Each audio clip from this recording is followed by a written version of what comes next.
Hello and happy Friday, brothers and sisters. Welcome to our weekly call into depth. And as the name already says,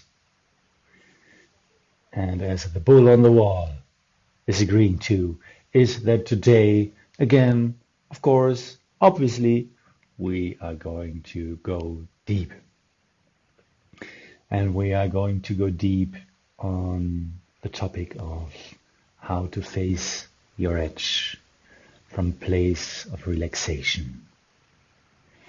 And as always, as soon as Zac joins, we don't know exactly what is going to arise because we consciously give space for the unknown.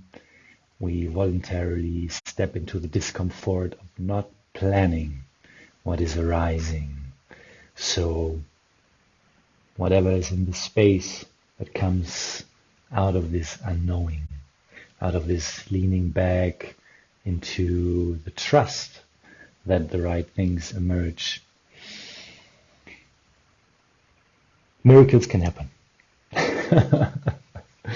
And the job is to stay focused, to stay grounded with this unknowing.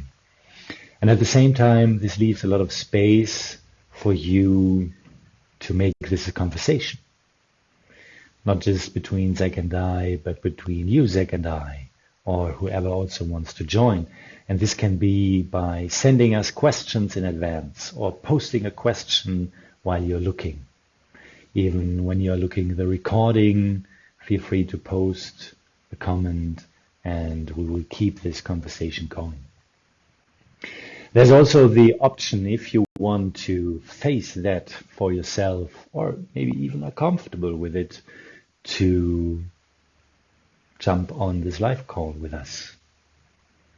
Just write us in the chat, guys, I have an experience I want to share. I have a question I want to bring. Or I would love some coaching around this here live in this call. All of this is possible. All you have to do is to shoot us a message in the chat during the live call, and then we can bring you on. Hello, Fatima. It's so great to see you. It's been a long while. So we're waiting for my brother Zac to join the call, so we can start this discussion together around facing our edge from a place of relaxation. And facing an edge means nothing else than approaching something that is uncomfortable, approaching something where I find I'm getting into a space or into an area where I am not very well equipped, that is new, that is out of my range so far, that is out of my comfort.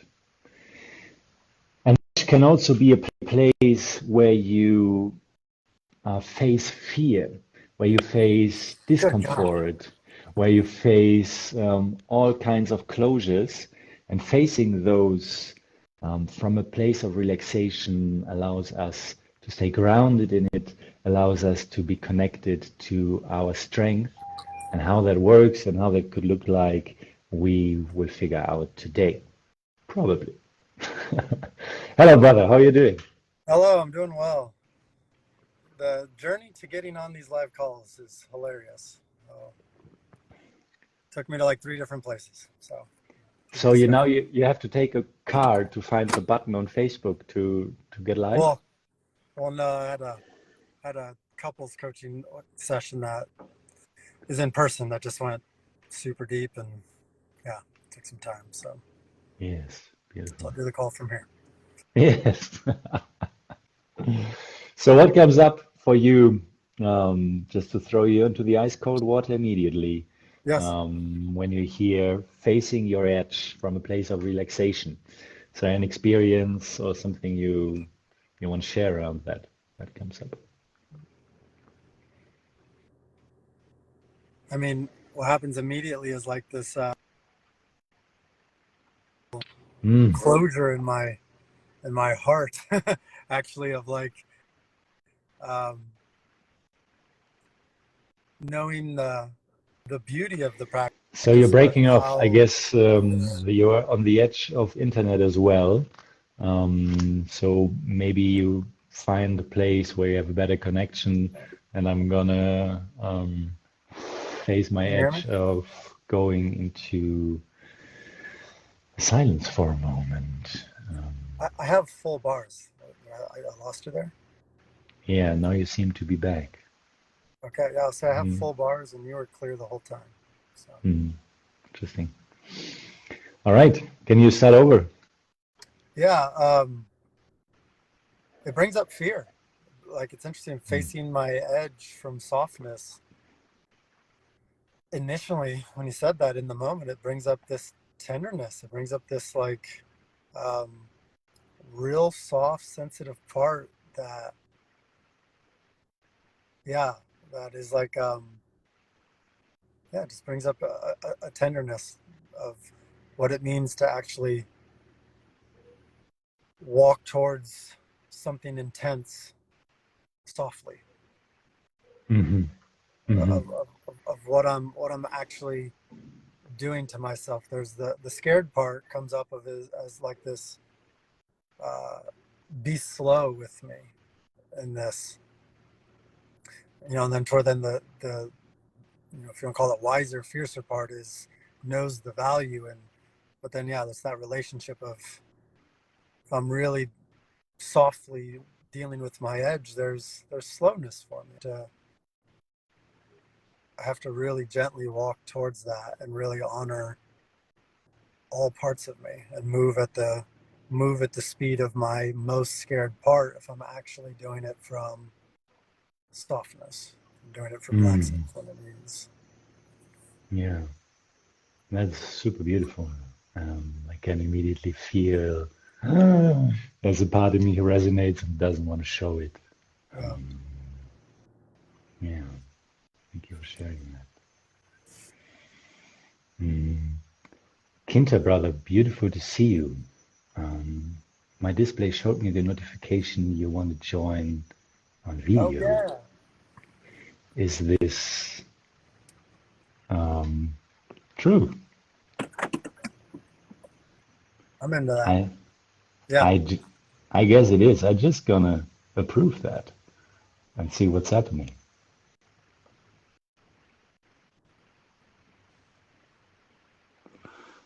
Good afternoon, brother. Look at that. We'll see how long this works and if I have anything else that comes along and someone starts walking in, but we'll see. Yes, welcome to the call, brother. Thank you also for your boss to sponsor the time that you can be available for us. Yeah. Hmm. I'm pulling a Kinter at the moment. I'm getting to do the call from the car, so Yeah. weird to have the role reversed. Well, I remembered something to accept. You guys called me out a long time ago of what I get frustrated with is also the part that is the beauty of is my dedication to practice. And Yes. that can look like whatever it looks like. Hmm, So sometimes it's in the beautiful. car.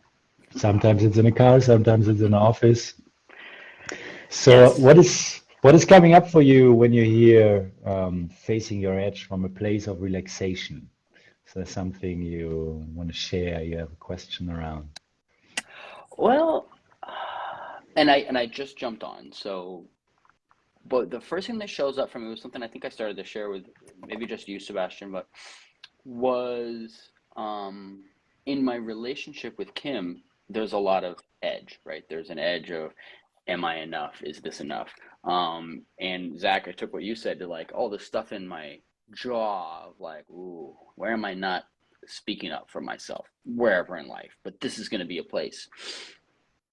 And interestingly, Kim and I, very differently in our bodies, but are experiencing very similar things. Is once we were like, move, I came forth with this, let's move forward, let's be really penetrative and directional, and let's get engaged and let's start moving this.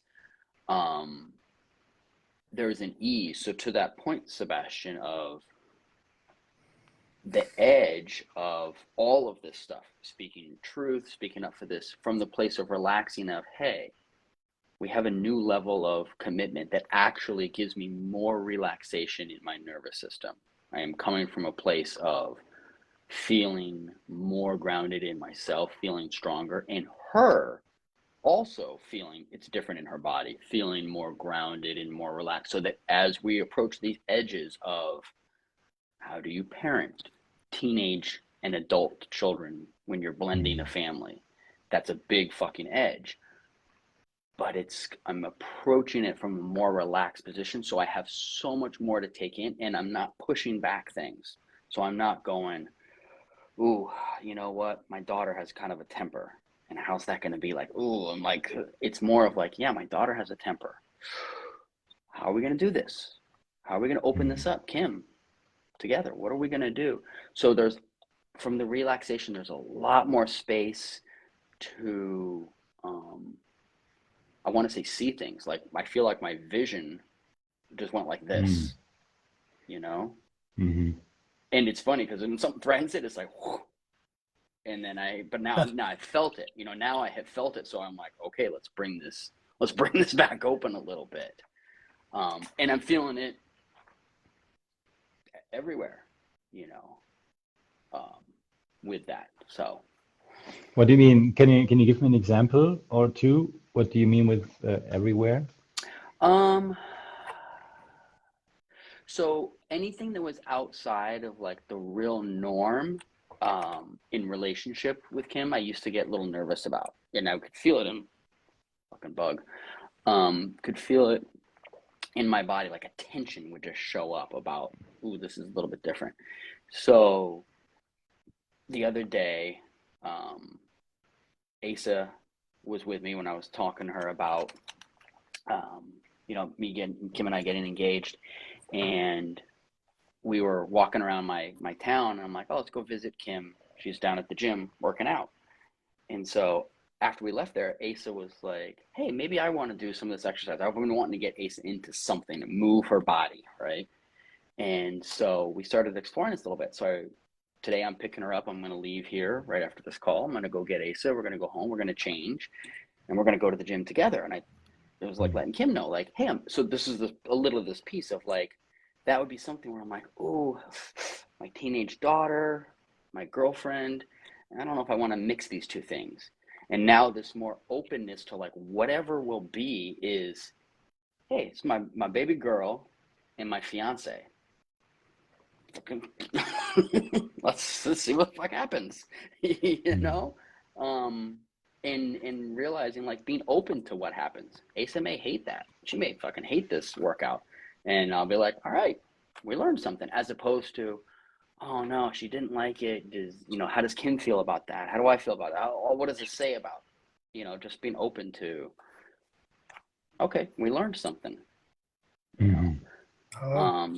yeah. So just, yeah, that's like a piece, is that more openness. So. Beautiful. I think those are beautiful examples. Very relatable. Yeah. Yeah. And we're gonna see. We're doing, and I'll tell you another one that came up is my oldest son does not see his mom anymore. So all my 3 kids are gonna go with their mom to Maine to go visit some family, and he's left out. So Kim and I were talking, and I'm like, oh, I feel bad for my son. But Kim hates, I don't want to say hate, that's a strong word. Kim really does not like my son's girlfriend. And I get it, because like, from a guy's perspective, you meet her and you're like this attractive young woman who's into yoga and everything, and you're like, she's fine. Like, I don't give a fuck, right? Kim can see, knowing my son and his wounds, I know anyone that he is attracted to and is attracted to him is like a huge mess. Like, this is just, I know this, right? So Kim sees Tina's like neediness. She sees like everything behind the way she interacts with people. And I'm like, yeah, she's right. She's 100% right. But as a woman, like, in her body, she's like, she feels it differently. So we were talking about Thanksgiving a while ago, talking about holiday stuff like this. And Kim's like, I just don't really like being around her. If it's just Skylar and Tina and us, I'm like, nah. So we got engaged. I'm talking about Thanksgiving, and Kim was like, no, you've got to invite your son. Like, he can't not have a place to go for Thanksgiving. Like, tell him he's totally welcome, because we're going to be in Kim's house because my kids are gone. And so the other night we're talking about this, and she was like, oh yeah. She's like, she's like, oh, I really don't want to be around Tina. Like, she's going to come to my house. I'm going to be making food. She's going to be hanging out in the kitchen with me, trying to talk to me, trying to like crawl up my ass to make me like her. And she's like, I don't want to deal with it. And I was able to be like, oh, just be with Kim, like be conscious and present to like, yeah, that sucks. I'm not going to fix this. I'm not going to sugarcoat it. I'm not going to do anything. I'm going to be like, I'll make you a cocktail. That's about what I can, and just accepting from a more openness. Here's the edge of like, it's going to be uncomfortable. Like, I'm already aware. My fiance is like, I don't like this person.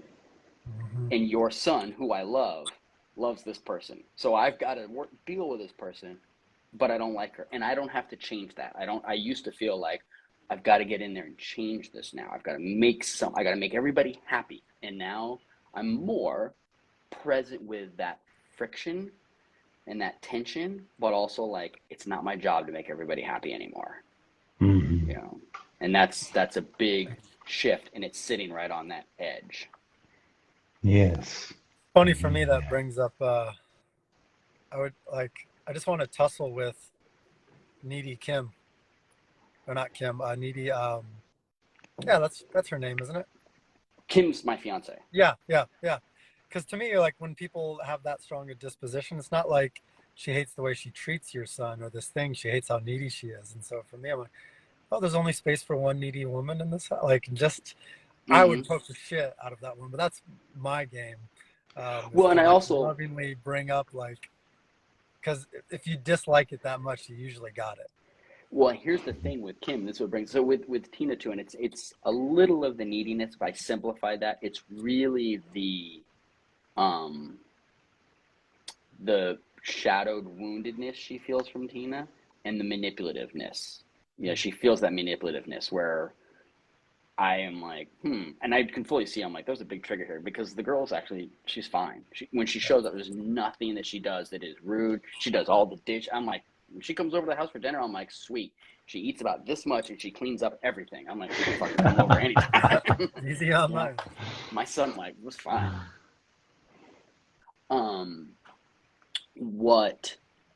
But it's interesting you bring this up, because in couples therapy, the charge, right?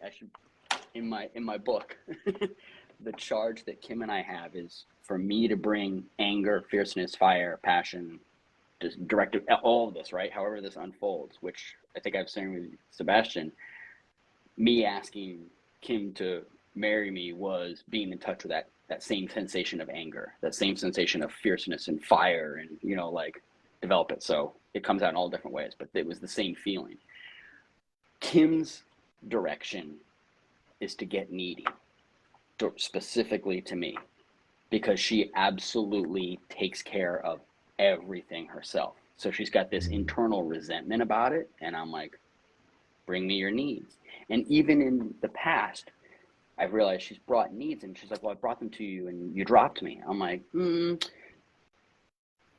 I'll give an example. She brought to me, she had to get a colonoscopy, and never done this before. We didn't know what kind of condition she was going to be in. She's like, all I need is a ride home. And I'm like, well, I'll take off work. I'll bring you to, I'll wait, and then I'll bring you home. And she was like, okay, are you sure? And I'm like, yeah, it's absolutely fine. So I do this and everything. And then she's like, when I get home, I'm just going to want to rest and sleep or whatever. And I'm like, okay. I also have my daughter that evening. And so when I brought her home and everything, I was like, all right, she's going to sit on the couch. And I'm like, well, I'm going to go, make my daughter happy. I'm going to go pick her up from school and bring her home. Do you need anything else and everything? So Kim was like totally distraught because I abandoned her. She was like, I just needed this one thing and you didn't do it. And I'm like, and I realized like this was like a huge thing for her. And I'm like, all right, but you also set this up a little bit. Like your wound got in the way, because if I knew how important this was, I'd be like, should just take the bus home. Ain't no big deal. But I didn't understand it. So the setup was she had this great need, but sabotaged it because she really didn't give me the full potential to be like, Kinter, I need this. I need you to support me all the way from here to here, and I need it. Understand? Understand. It was, can you give me a ride home? Okay, I'll give you a ride home. And then you abandoned me. You didn't say you needed more. So that place of her being in touch and feeling and expressing her neediness is that's her edge right now. And it's also interesting, the last piece I'll say on that is, I see a lot of the stuff that I want to say comes from Wineland, maybe even Chris Bale, but a lot of places where Kim is like that quintessential woman who had to carry the feminine and had to bring up so much masculine that she got so out of balance, and there's inside of her what I receive is like almost like a resentment to the world for that imbalance, and she's working on bringing it back. But she had to raise kids on her own. She had to get a job on her own. She had to continue her education on her own. She had to do all these things and be very, very organized. Kim has a spreadsheet for fucking everything. All these things. Like, sometimes I'm like, that's why I say in our calls, I'm like, the masculine that I have to tussle with can be very, very strong on her. I have to bring, I can't be subtle. I love Serge really in a call. He and I had it really pretty awesome. And he was like, you're a fucking woman. He's like, you see me with this huge amount of polarity with, I watch names. Huh? Oh, yeah. So just watch names. Yeah. Thank you. This huge amount of polarity with her. And he's like, but from what you've described as of your woman, he's like, she'd eat me alive. So it's a different, you're playing a different game. So anyway, I babbled. The part about being in touch with the neediness is I love that. That's like my new challenge. How much can I tease out her neediness? So I'm curious, Zac, when you said you would tease this out, how do you tease out neediness in your partner? Well, yeah, that's a big thing with her. A lot of it is just noticing and playing with her when I notice her doing old patterns, when I notice her not asking me to do the dish or just like taking on responsibility. And let's be like, baby, look at you doing that again. Like, who mishandled you? Come over here and let me love you. And I'll spin around and like, go lay down in bed or go do this. Like, I have this. And so and then it's like, and next time, like, please ask for this. Please let me, like, and so there's a way that I celebrate her in doing the thing and then step in and like just lovingly invite her out of it and do it. And then just let her know that it's like, there's space for this here. Like, you don't have to, like, I want to support you in this way. And so by not making it a big deal and by celebrating it, by stepping in and doing what she's really wanting anyway, it's like essentially I am reading her mind to a degree.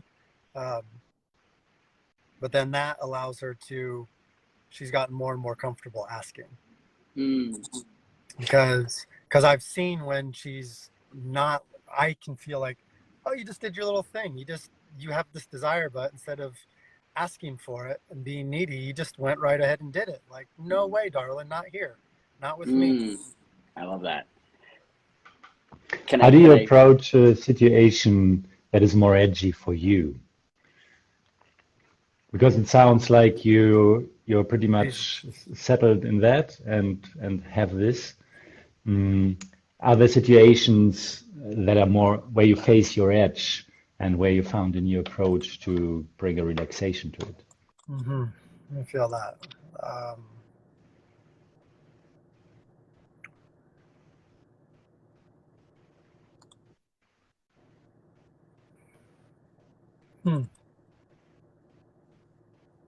It's funny as it turns on me, all of a sudden my brain's like, I got nothing. There is one. Hang on. Yeah, where was there an edge for me?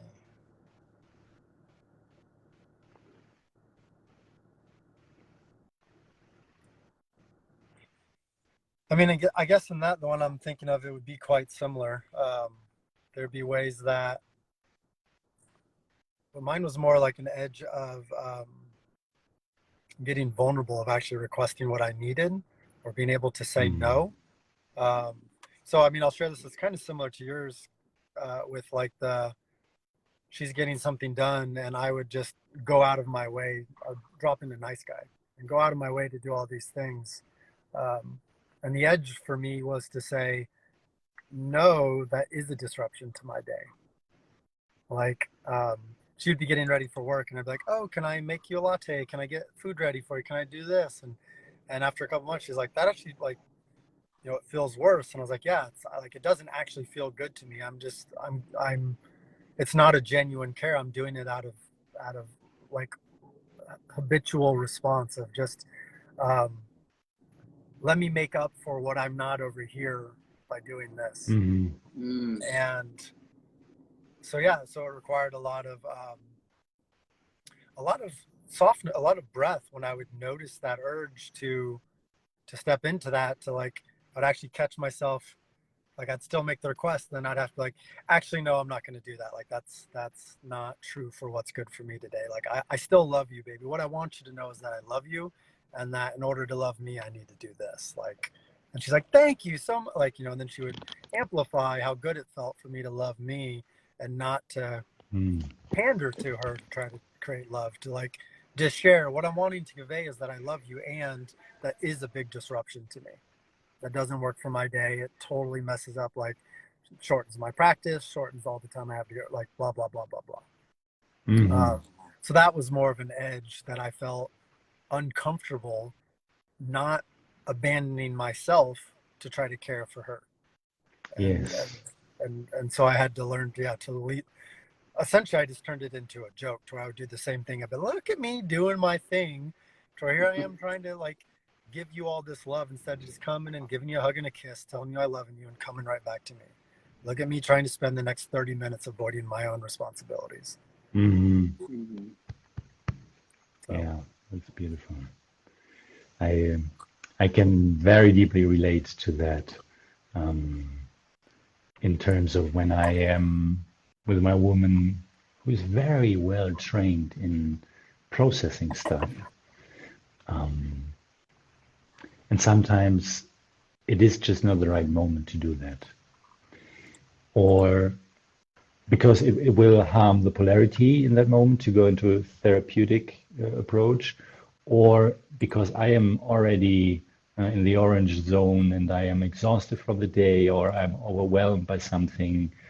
And I have this tendency, or I witness this tendency of, yes, of course, bring it.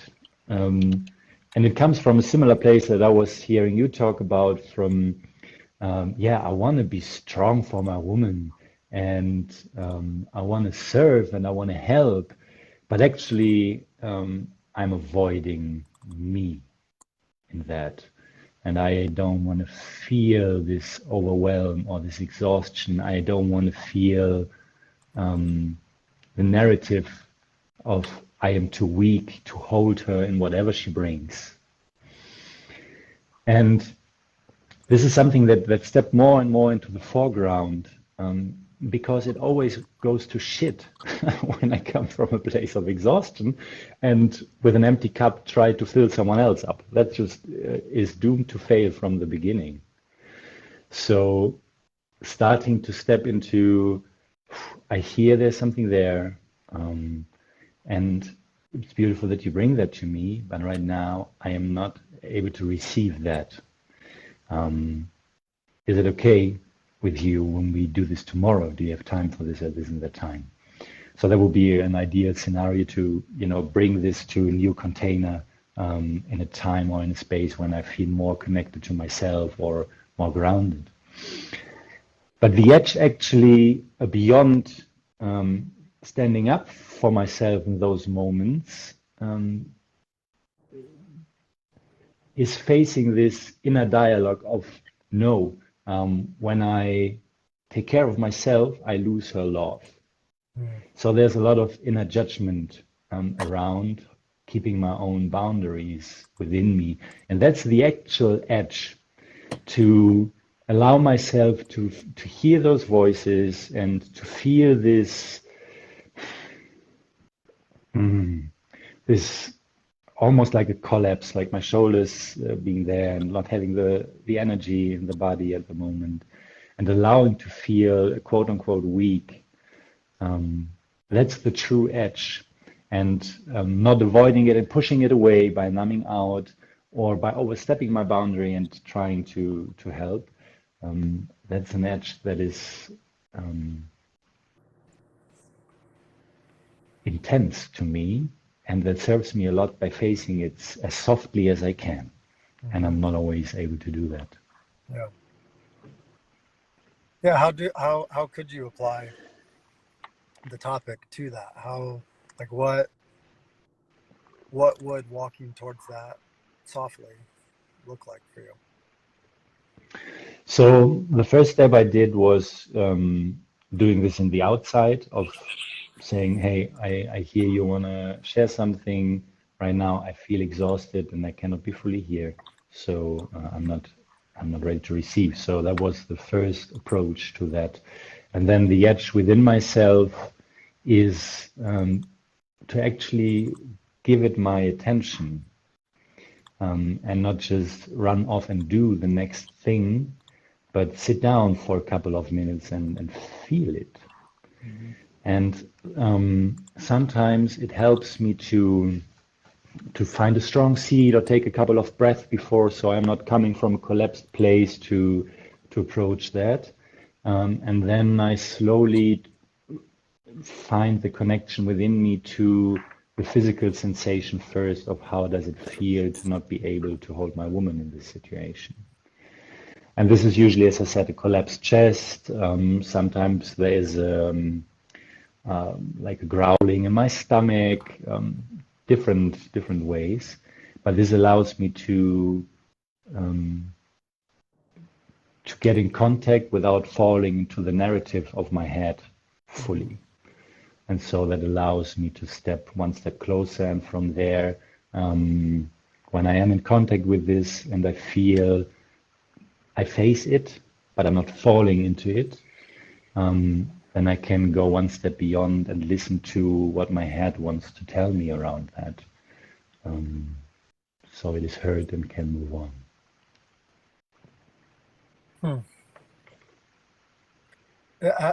And I think you're saying this to a degree, but do you have a space for, and have you fully felt like not being able to hold her? Like, is there space for that to be a reality, that it's like you can still be a powerful man and not be able to hold her in a moment, and that doesn't mean anything? You mean how I see myself in that, or how she receives me in this situation? Well, just about you. Like, is there actually space for it, like, to be okay that there's times when you can't hold her, and that doesn't mean anything about you, or does it always mean something about you? So there's always a story to it.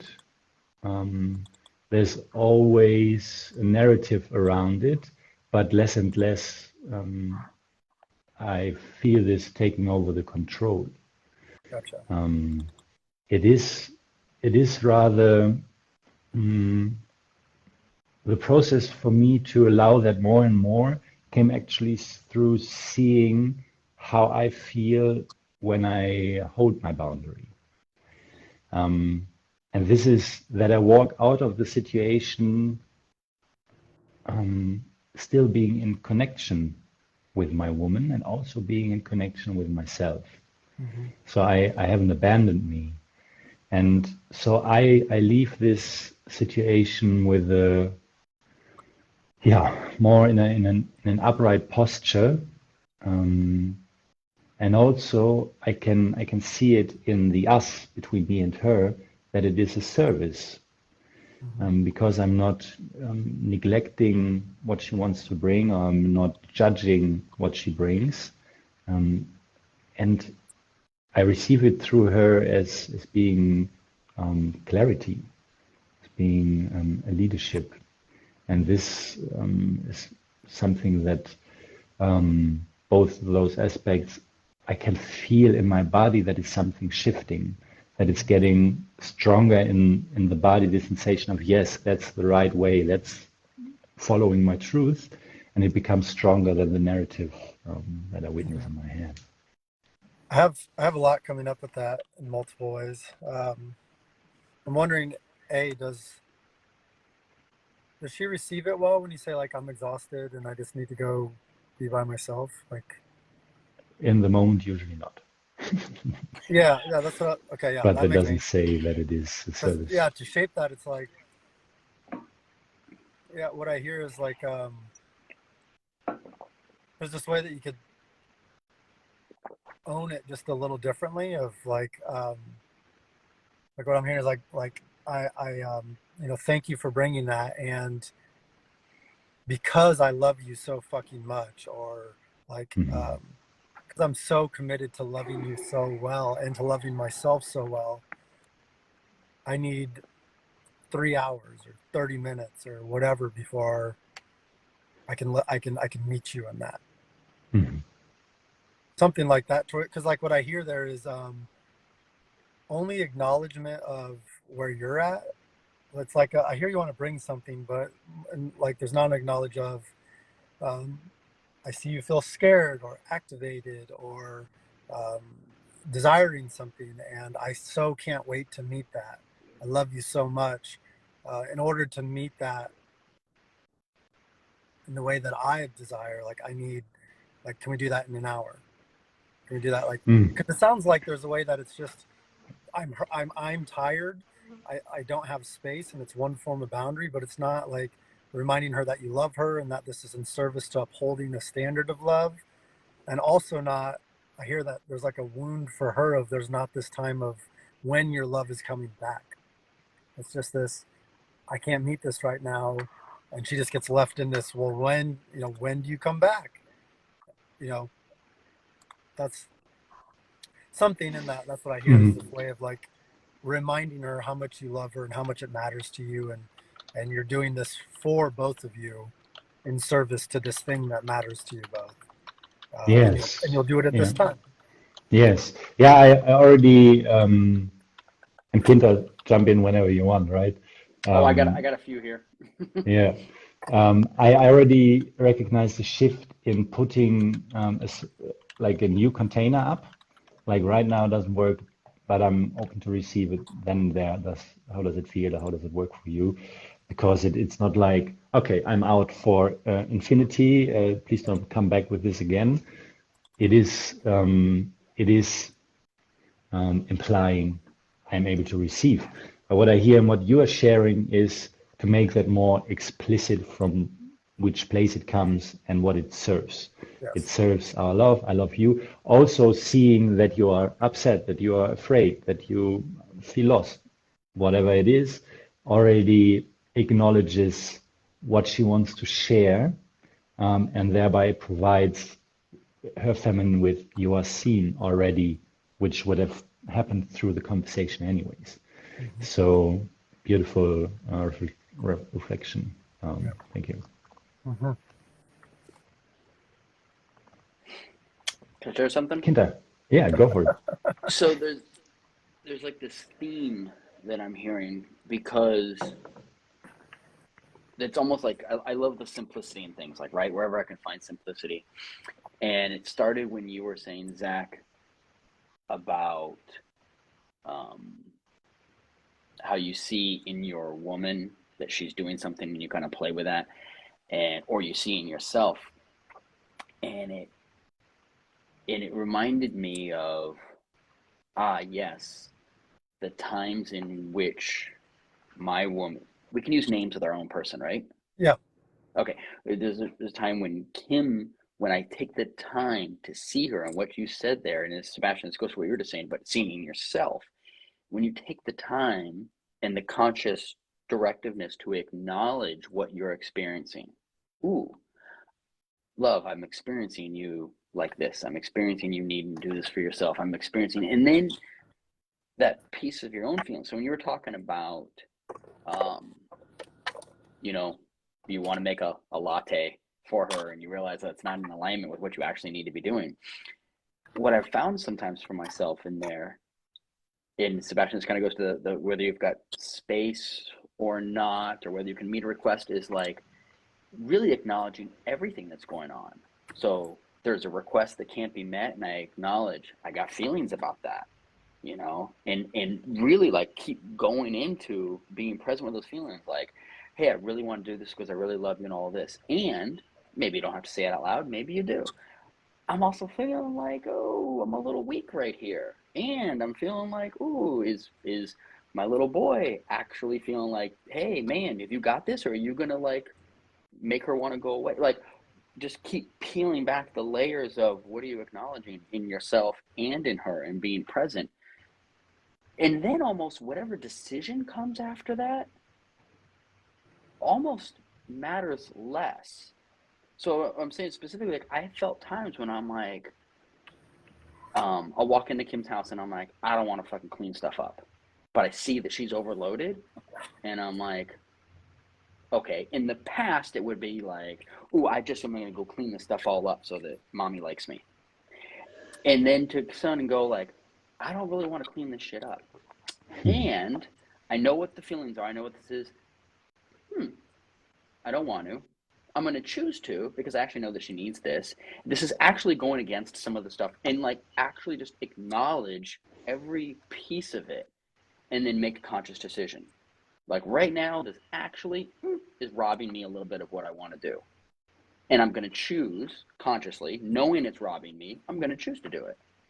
And in that space, I feel very calm, very powerful, even doing the exact same thing I did out of habitualness or out of reactivity. But I'm doing this with this awareness and this consciousness. And I just keep thinking that that is such the key, is like, it's that conscious awareness of what is, what's in her, and then being curious. I think I'm seeing this in you. Do I have it all? Is there more? But I also like the way you're saying, Zach, of like teasing it out. I think it's one thing to have that really like therapeutic counseling. Is there more? Is there more? Is there more? You can ask these questions forever, right? As opposed to teasing it out, you know? But I don't know, that's kind of one of the pieces that came up, is like just simply the actual curiousness inside oneself of what is, what's motivating, and just bringing some, like you've said so many times, Zach, bringing some compassion and empathy to that. Then what you do after that seems to matter less. It matters, you know, but it seems to matter less inside of me. It might matter more to the person on the outside. What I hear in there, because I find it again and again, is when I approach an edge willingly and consciously, there usually is no edge. So I go to a place and I have a lot of thoughts around it or habitual behaviors, but when I'm actually there and I'm breathing and I recognize what's happening, usually there is a way to go one step further. So this edge, sometimes I have to walk there a couple of times to find relaxation there, but usually this edge has never been there outside of myself. That's also what I hear in what you are sharing. Mm-hmm.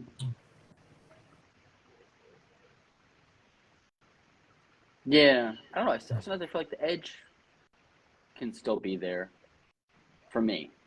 I don't know. And even if that edge, even if I consciously back away from it, not all the time, but even if I consciously, I'm like, yep, that's the edge, and I'm going to choose to step away from it because right now I don't have the capacity for it, you know, and acknowledging that, like, I don't have it in me today, so I'm going to actually step back, you know. It's almost like saying, okay, I'm on a diet, and instead of like sneaking in and just like lying to myself and eating the ice cream, to be like, you know what? I am on this diet 90% of the time, but tonight I'm gonna fucking eat ice cream and watch Netflix. and I'm going to choose to, and remove the shame, the guilt, and the triggering that comes from like, oh, I'm just going to pretend this isn't happening, or you know, all that other stuff. Just consciously like this, and it's going to be some fucking good ice cream, you know, and it's going to be some good Netflix, and my feet are going to sit on that couch, and fucking I'm going to rub my belly, and you know, like it becomes a whole practice of I'm consciously not doing what's best right now, you know, but I mean, best is a judgment, right? I mean, yeah, when you say that, it brings up the whole existential kink thing, that there's this way, it's like you just made this thing, instead of using shame and guilt, you just brought pleasure and play and joy with it, of just, you know, I'm choosing this, so I get to choose how I relate to it. And I'm going to go all out, and I'm going to exacerbate it to the fullest, rather than avoiding it. Yeah, it's something that Kim has taught me tremendously, and I laugh about it because she'll watch me like, you know, I have a thing. I love fucking pretzels. The more salt on them, oh my God, the big tub of the pretzel rods. I will sit there and like lick them, dip it in the bottom, eat more. I fucking love it. And she'll see me like take one and be like kind of nibble on, and she's like, "Did you enjoy that?" And I'm like, "Yeah." She's like, enjoy it. Like, if you're gonna do it, fucking enjoy it, you know? And I'm like, all right. And like this, it becomes this whole practice of eating a pretzel, you know? And I appreciate the feminine of that, but I just appreciate that you can turn anything into something that's just more of life, just by the bringing the awareness to it and the acceptance, even in the little things.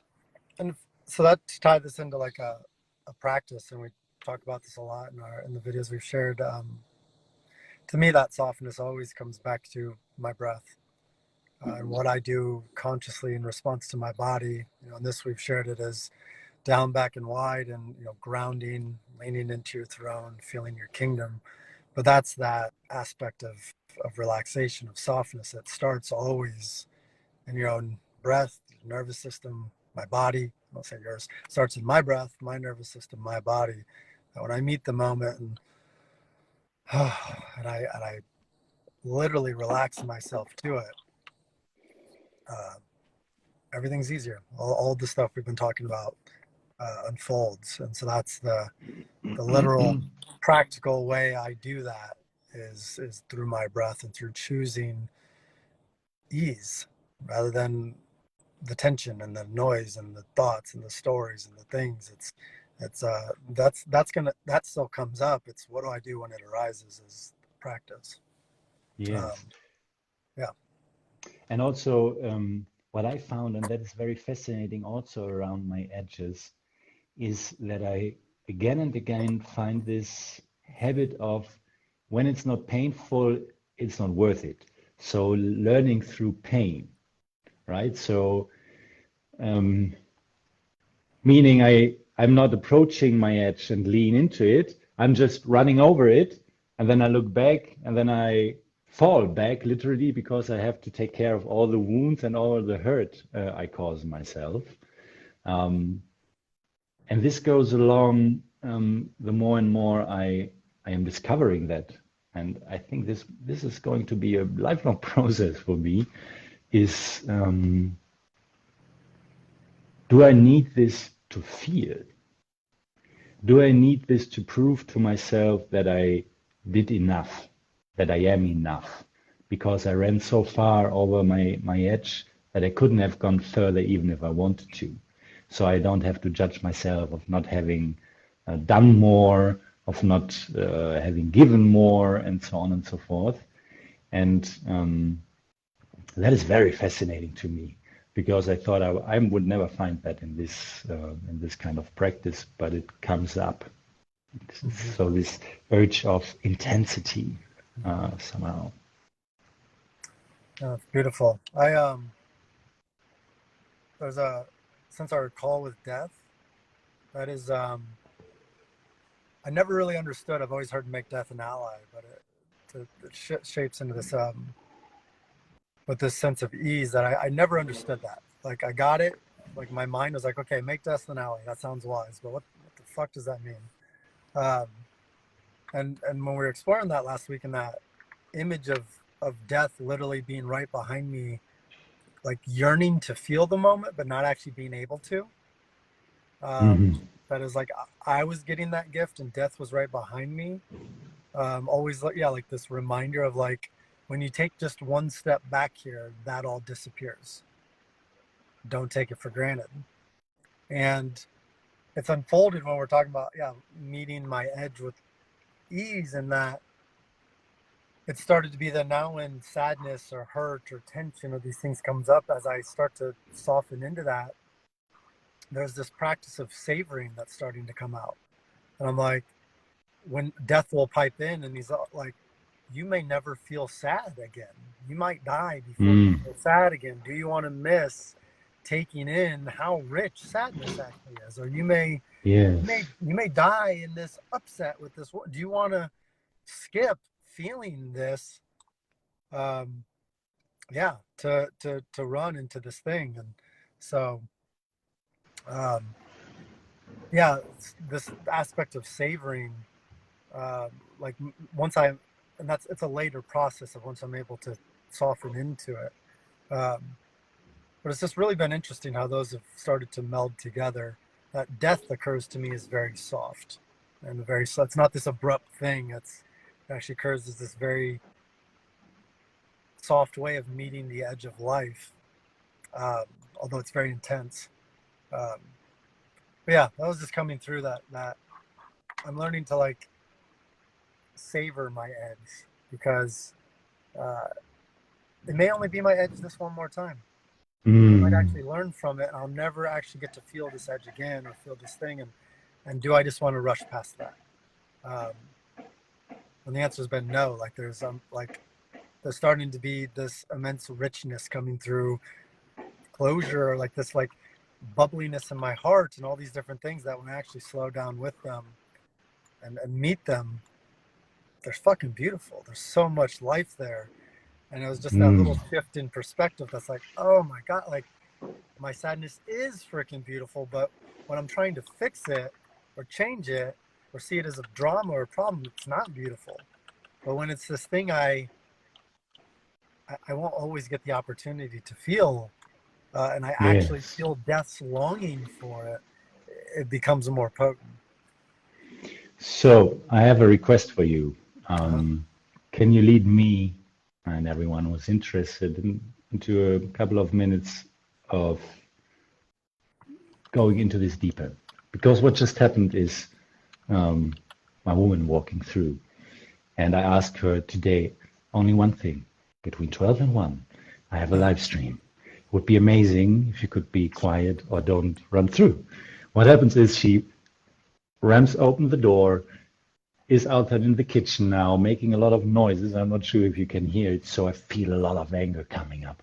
And I would love to be taken by you a couple of minutes through a little guidance, and invite every brother as well to use this as a path when it comes up for him. Okay. Yeah, so let's drop in and start to imagine a time that your woman did something that you didn't like, did something that was against an agreement, and there's some anger and some frustration there. And so you just start by noticing where that is in your body. And then, start by then just drifting back towards death, towards realizing that there's this thin layer between life and death. And death is actually just behind this sensation, crying out to feel it. But you're the one who's getting the opportunity. And so it creates this moment of, okay, I could die in the next second. I could have a heart attack or a brain aneurysm. And I would never again get to feel the fullness of what it means to be mad. And so instead of pushing my madness away or blaming her, can I instead start to feel into and start to imagine with my arms bringing this texture of anger towards my heart? Mm. And starting to really like breathe with it and feel it, and starting to savor, what does anger actually feel like? It's hot, and it's fierce, and it's potent, and it's bold. And can I start to just savor what a gift it is to have such an intense feeling arise in my body? Not as something that's bad or wrong or this drama, but as this opportunity to be alive. Because if I just drift one step back behind this, it all goes numb. This doesn't exist anymore. If the next breath doesn't come in, I don't get this opportunity again. And so for me, underneath that anger, it brings up this deep grief and this deep appreciation for, fuck, how beautiful this is. Yeah, I'm furious, and my God, like, look at how beautiful this fury is. If I look at it from its fleetingness rather than from looking at it as a problem, it's this fiery, passionate, intense little thing that just so wants me to feel it and to be with it rather than to change someone else with it, or to run away from it, or to push it down, or to use it to make a problem or to solve something. It just wants me to feel it. And if I were to walk away with death, I would never get to know this little being of fire. And how sad would that be? That I had this whole life to get to know this little being of ferociousness, and instead of meeting it, I continually shoved it away and pushed it away and put it on other people. And so then to me, I'm able to start to savor all of the complexity of that, the pain, the hurt, the missing, the intensity, and it becomes really quite luscious and juicy in its intensity. Yeah, thank you so much for offering an experience here. Yeah. And for me, it felt like this, allowing this anger, it shifted completely from fuck to, being pointy and sharp as a knife. And it felt really it was coming up, but it was more like a fountain of going wide. Spreading its wings, and was immediately like creating space for me to allow the sadness to rise and coming up to my heart space. So it literally was like this, almost like this sluggish surface energy just went away to allow a gaze into the depths. And I also could feel this is such a valuable experience. At the same time, I felt this cap of when I really fully allow this sadness to take over my heart, I lose control. So like keeping the anger in this experience actually served, and revealing it and letting the sadness behind this come up, that's an edge for me. I need to be very slowly approaching to not getting lost in it fully.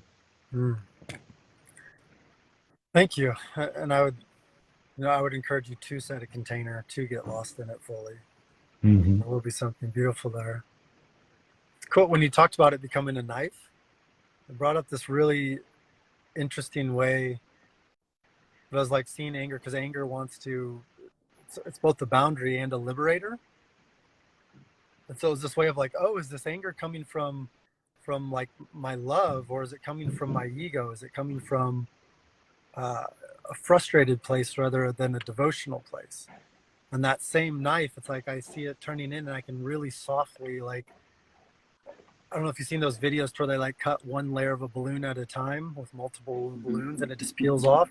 That I'm just slicing so softly and so slowly this unconscious shove away that I'm doing to allow that sadness, that deeper truth to come out.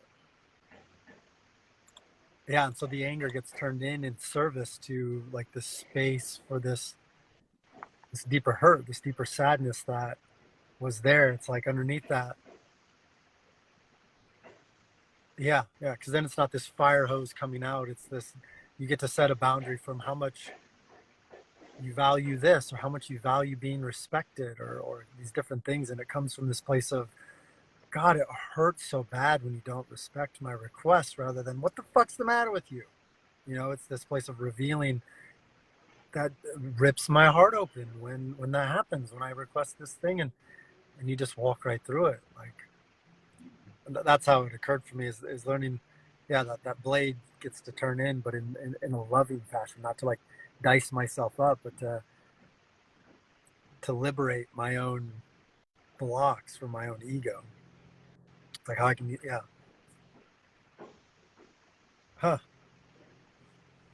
take that for what it's worth. That's what it did for me.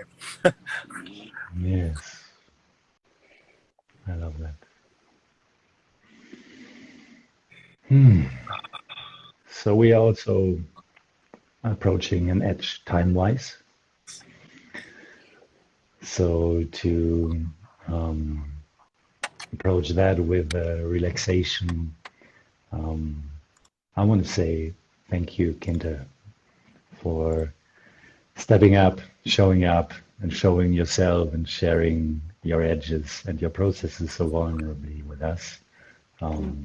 It was a great pleasure, brother. Thank you so much. Yeah, it was nice to be here, and so it's kind of a great way to like start the week, which got a little messed up, and then end the work week and bring some of this. You know, I'm gonna go see my daughter and my fiance, and just to carry this with me. Yeah. And I'm not gonna lie, I gotta learn to turn off the self camera on this one because I'm sitting here and I can't not figure this out. But I'm liking how this shirt looks from this position. I'm like feeling kind of jacked right now, and I'm ready. Yeah, dude. But I'm realizing I noticed that too, man. You're looking good. Yeah, it's the angle. I'm like, oh wait, no. We're gonna do a lot of calls from this angle.